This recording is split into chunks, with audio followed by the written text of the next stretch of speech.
Guys, kala ko naman magugulat sila. So, ayan, nandoon siya. Nag-CCS pa rin.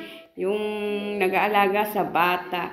Bumaba ako dito kasi nga, katatapos ko lang mamalansya at tawag doon, ayan, nag-transform po ako guys. Kasi nga, gugulatin ko si, nag-makeover ako, ayan.